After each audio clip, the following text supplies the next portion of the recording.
नमस्कार, मैं अंकुर जावला और आप देख रहे हैं हिंदुत्व मेरी पहचान यूट्यूब चैनल। पिछले 1.5 महीने से पहलवानों का जो आंदोलन दिल्ली के जंतर मंतर पर चल रहा था, गत 28 मई को दिल्ली पुलिस के द्वारा उस आंदोलन को समाप्त करवा दिया गया। उसके बाद पहलवानों ने, जिसकी अध्यक्षता अगर मैं कहूँ तो बजरंग पूनिया कर रहे हैं, इन्होंने एक ऐलान किया कि इनको मिले हुए जो मेडल हैं, जो ओलंपिक में ये मेडल जीत कर आए हैं, उन मेडलों को ये लेकर हरिद्वार जाएंगे और गंगा जी में उसको विसर्जित करेंगे।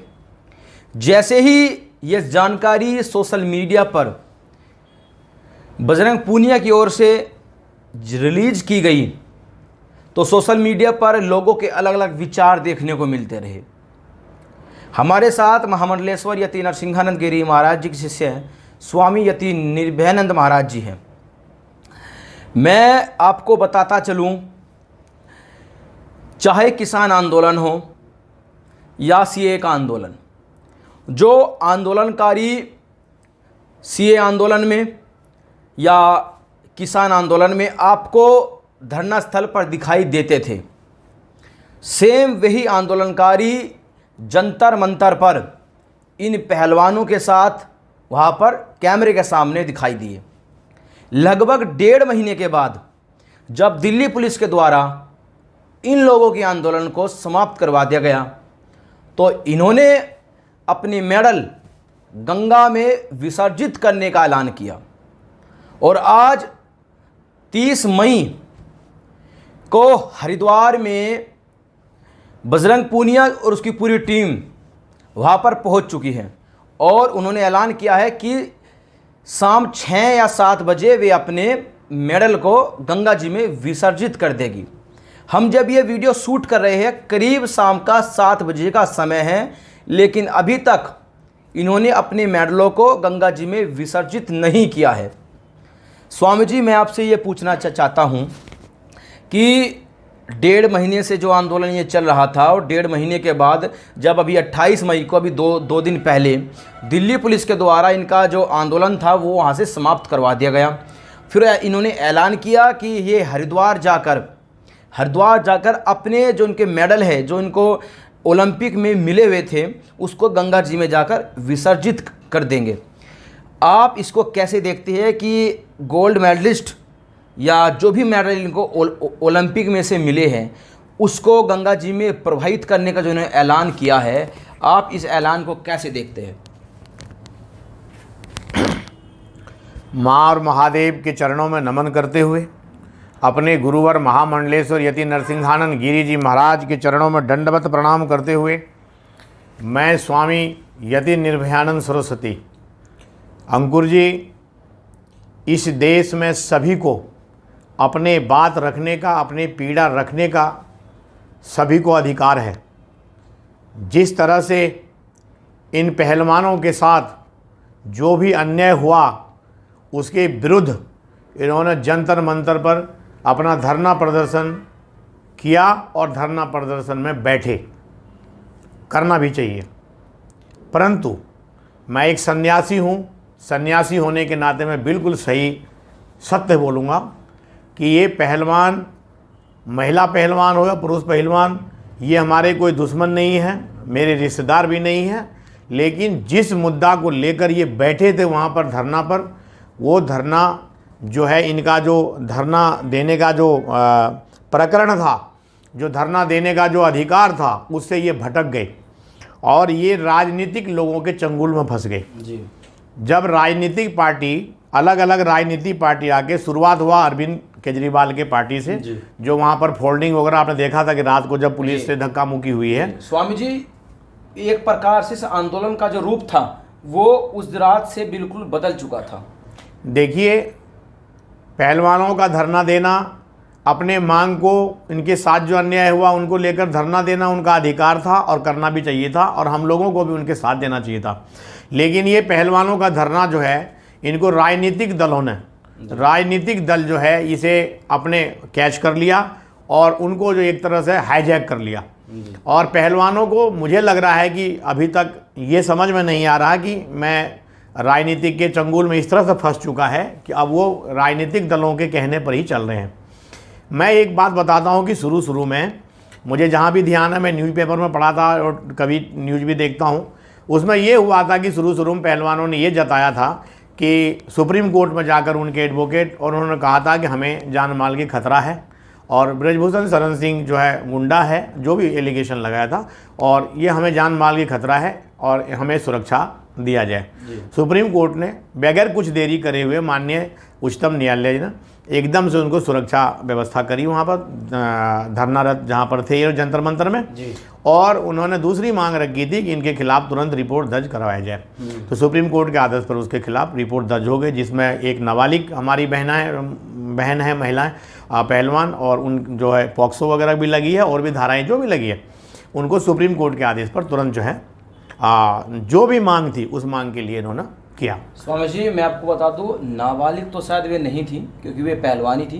पॉक्सो एक्ट उनके ऊपर इसलिए लगा था क्योंकि महिला शोषण का जो वहाँ पर मामला उठता था, क्योंकि नाबालिग का तो कोई मामला ही नहीं है, वे पहलवान थी। बिल्कुल देखिए, पॉक्सो एक्ट नाबालिग पर लगती है, मैं आपको बता दूं, जानकारी इतना है। स्वामी जी, ये हो सकता है कि जब उन्होंने कहा कि हमारे साथ जब शोषण हुआ हम तब नाबालिग थे। देखिए जो भी है जी, देखिए जो भी कानून के हिसाब से जो भी धाराएं थे, माननीय सुप्रीम कोर्ट के आदेश पर वो काम, जो उन्हें सुप्रीम कोर्ट से राहत चाहिए वो राहत मिल गई थी। उसके बाद पुलिस को जांच करना होता, उन्होंने जांच में अपना सहयोग किया। इधर खेल मंत्रालय जो है, इधर इन लोगों ने जो जिसके अधीन में ये कुश्ती महासंघ है, इन्होंने भी एक कमेटी बनाई। उस कमेटी में बहुत सीनियर जो खिलाड़ी है उनको लिया गया, जैसे पीटी ऊषा है और दूसरे एक महिला हैं, और भी ये 3 लोग थे, और ये लोग को जांच दिया गया कि आप बारीकी से जांच करें। लेकिन महिला पहलवानों का ये कहना था कि जिन लोगों को इस कमेटी में रखा गया, जिन लोगों को कमेटी का सदस्य बनाया गया है, वो लोग जो है सरकार के पिट्ठू हैं और ब्रजभूषण शरण सिंह से मिले हुए हैं। तो ये खुल्लम उन्होंने आरोप लगाया था। स्वामी जी, ये हम इस प्रकार से इसको देख सकते हैं जैसे कि किसान आंदोलन में हुआ था। एक मिनट हमें बोलने दीजिए, फिर मैं भूल जाऊंगा नहीं तो उन्होंने क्या करा कि उन लोगों के साथ, आपने वो वीडियो भी देखा होगा कि जब ये लोग वहाँ पर गए जंतर मंतर पर, तो वहाँ पर पीटी ऊषा के साथ में इन्होंने बहुत भद्दी व्यवहार किया, उनके साथ धक्का मुक्की किया। आपने देखा होगा कि पसीना पसीना रोने सी हो गई थी। पीटी ऊषा हमारे देश के सबसे ज़्यादा सर्वाधिक मेडल वाली महिलाएं हैं।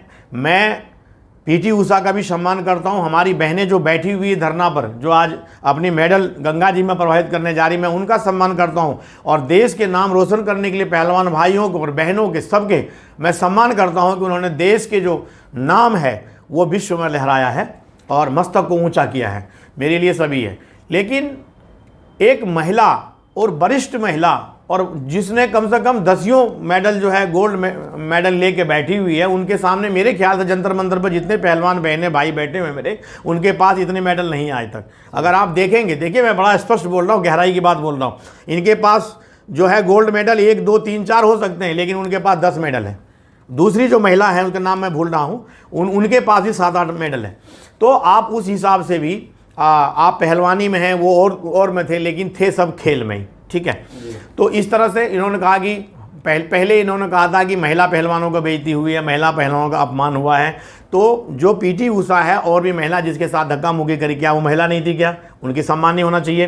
तो देखिए, ये कहीं न कहीं ये लोग जो है, अगर आप गहराई से देखेंगे तो ये राजनीतिक पार्टियों के षड्यंत्र में बुरी तरह से फंस चुके हैं। मेरा मानना था कि ये लोग जिस तरह से, जिस रूपरेखा के साथ, जिस अपने अधिकार के साथ में ये शुरू किया था धरना, मेरे ख्याल से अब तक में जो है जांच हो चुकी होती और उन लोगों को जेल में जो इसमें मिलता दोषी उसको जेल में डाला जाता, आरोपी को जेल में चले जाते।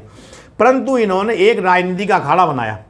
आज पिछले दिन से शाहीन बाग का आंदोलन हो, रोड जाम करने का हो, गाजीपुर का हो, उधर हरियाणा वाला बॉर्डर हो, टोल टैक्स हो, जितने भी जगह ये टुकड़े टुकड़े गैंग, जेएनयू वाले, जितने भी टुकड़े टुकड़े सारे गैंग और सारे विपक्ष भारतीय जनता पार्टी को छोड़ करके, देखिए भारतीय जनता पार्टी से मेरा कुछ लेना देना नहीं है, मेरा इनसे कोई लेना देना नहीं है।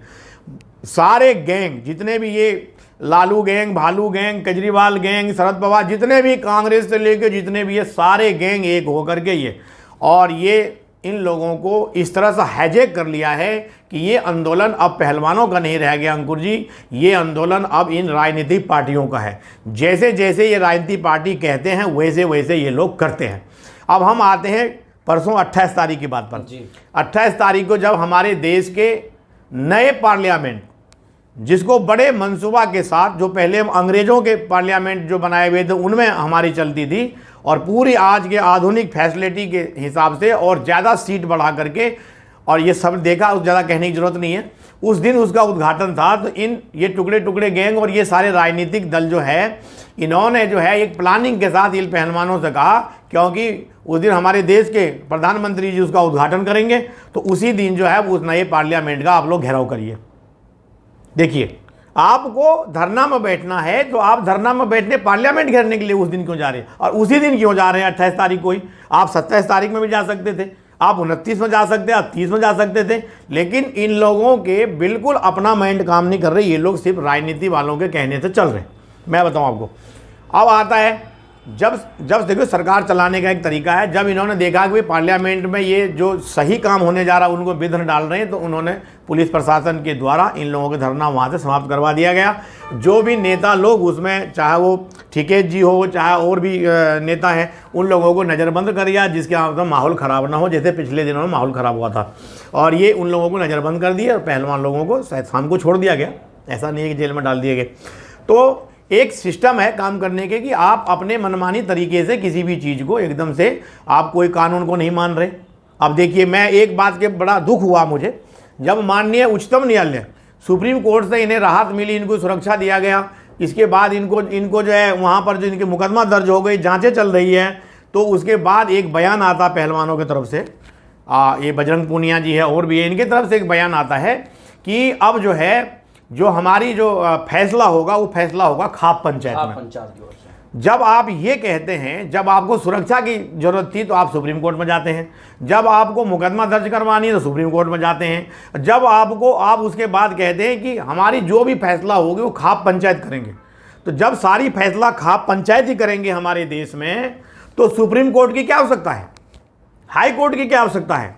तो आप, इसका मतलब है कि आपको सुप्रीम कोर्ट में विश्वास नहीं है, आपको हाई कोर्ट में विश्वास नहीं है, जो कमीशन वो बनाया जांच के लिए कमेटी, उस पर आपको विश्वास नहीं है, आपको सरकार पे विश्वास नहीं है। और ये जो 13 दलों की खिचड़ी है, ये च्यवनप्राश, इन लोगों पर आपके भरोसा है क्योंकि उनके कहने पर आप चल रही है।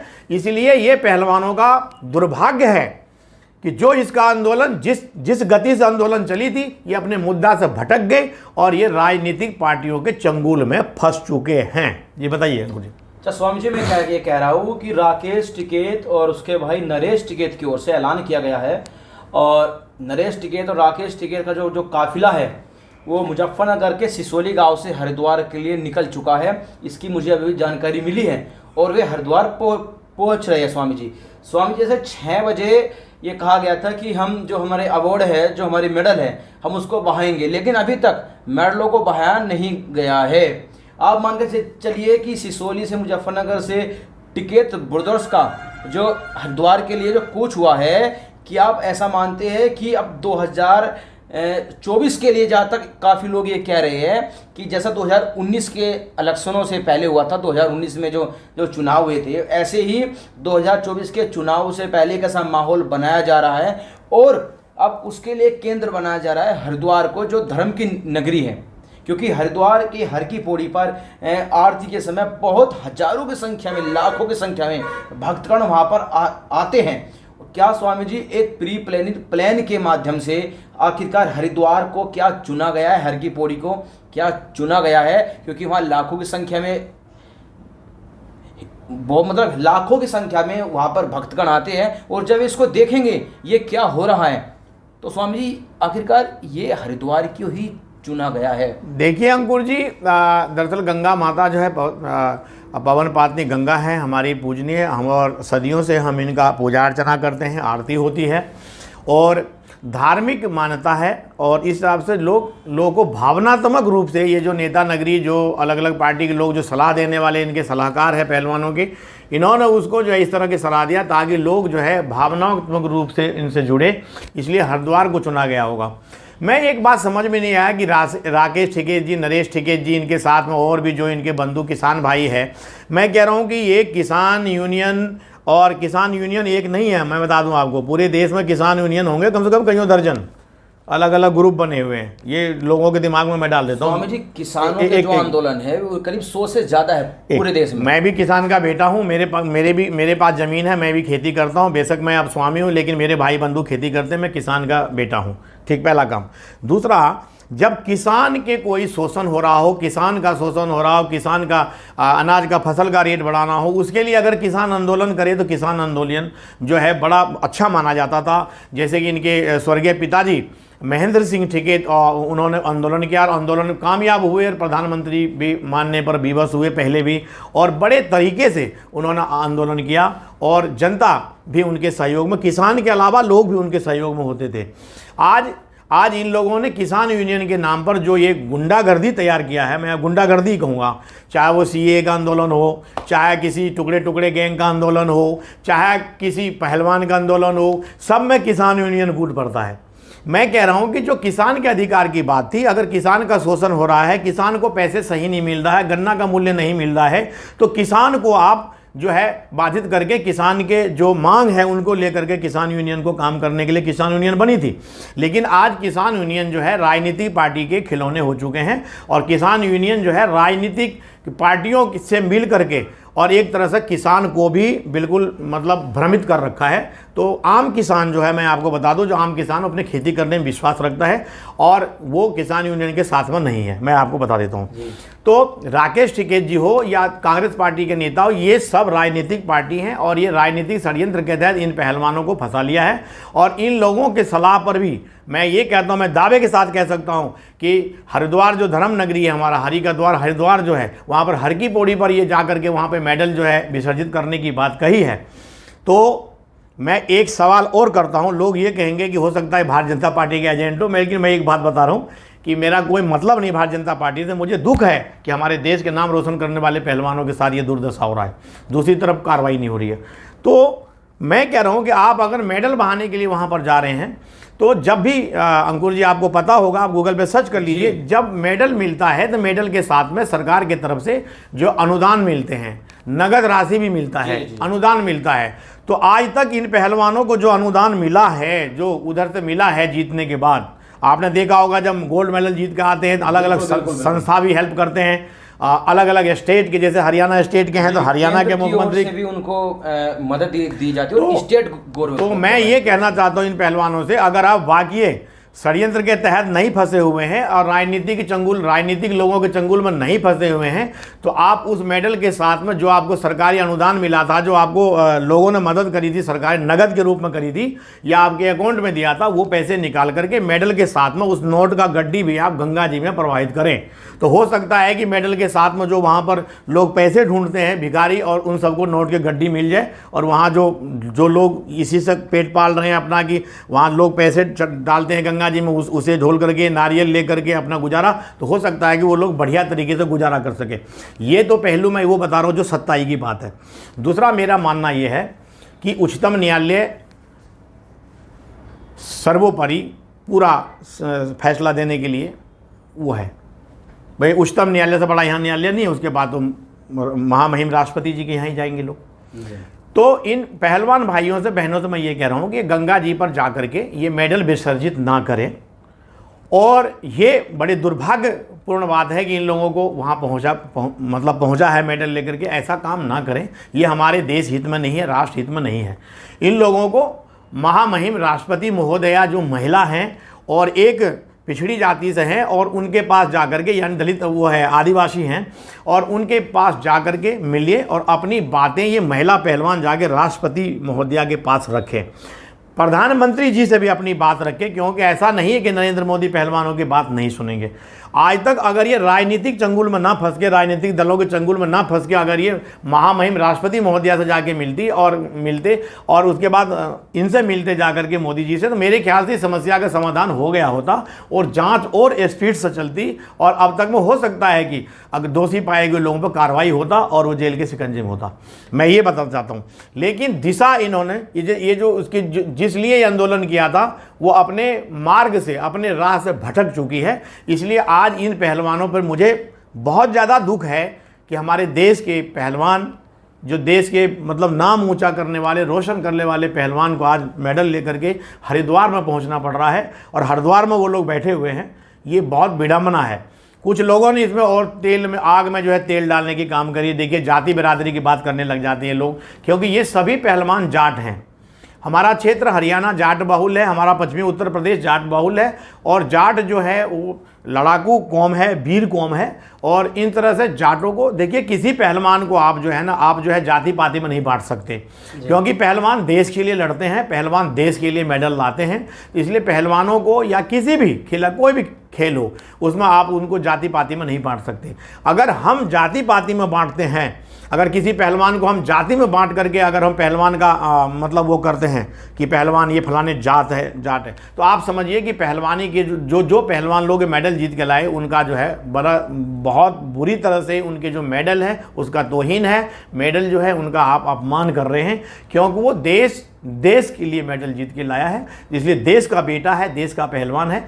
तो मैं सभी लोगों से यही करबद्ध प्रार्थना करता हूं कि पहलवानों को, आंदोलन को दिशा दीजिए। पहलवान और जो हमारे बहनें और भाई जो पहलवान हैं, जिनके साथ में ये मतलब घटना घटी है, उनको अगर वाकई सहयोग देना चाहते हैं तो लोकतांत्रिक तरीके से आप इनको लीजिए। माननीय महामहिम राष्ट्रपति महोदया जी से और प्रधानमंत्री जी से आप लोग उनके साथ में जाके मिलिए। और पहलवानों के प्रतिनिधि जो पूर्व में पहलवान रह चुके हैं वो, और ये प्रतिनिधि, ये लोग ही जाएं मिलने के लिए। उनके साथ राजनीति पार्टी न जाए कोई मिलने के लिए, राजनीति की गेम न खेले। और राजनीति लोगों से यही कहना चाहता हूं कि अच्छा खासा इन लोगों के लाइफ को आप खराब कर रहे हैं अपने राजनीति चक्कर में। और कल को पता क्या होगा अंकुर जी, कल को ये लोग अब राजनीति खेल तो चौपट हो गई है, हो ही गई जी। तो अब ये क्या करेंगे कि अलग अलग नेता क्या करें, ये करते यही हैं, टुकड़े टुकड़े गैंग को अपने ग्रुप में लाते हैं। उनको एमएलए का टिकट देगा, उसको एमपी का टिकट देगा। 2024 में इलेक्शन है, अभी कुछ स्टेट में जो है विधानसभा का इलेक्शन है। तो अब इन्होंने ये मन बना लिया है कि इन पहलवानों को अब हम अपने पार्टी से टिकट देंगे। और भाई एक देखिए, सारे राजनीति पार्टी जो है एक थाली के छट्टे बट्टे हैं। राजनीति पार्टी जो है ये प्रोफेशनल है, और ये चाहे वो भाजपा हो चाहे कोई पार्टी हो, लेकिन वो जो है वो अपने वोट बैंक के काम करते हैं और इन पहलवानों को मिसयूज करके अपने पार्टी से टिकट देंगे। जीत हार तो बाद की बात है, लेकिन इन पहलवानों का भविष्य ये राजनीतिक पार्टी वाले चौपट कर रहे हैं। मैं पुनः सभी राजनीतिक दलों से भी, अब पुनः मैं किसान यूनियन से भी, और पुनः ये लोग जो घी में तेल डालकर जो आग लगा रहे हैं, जो इन पहलवानों को भविष्य को चौपट कर रहे हैं, उन लोगों से मैं हाथ जोड़ के एक सन्यासी होने के नाते करबद्ध प्रार्थना करता हूं कि आप इसको राजनीति का अखाड़ा ना बनाएं। आपको सहयोग करना है तो आप सहयोग लोकतांत्रिक तरीका से आप इन पहलवानों के साथ, हमारे भाई और बहन जो पहलवान हैं इनके साथ में जुड़िए और राजनीति को अलग हट के जुड़िए।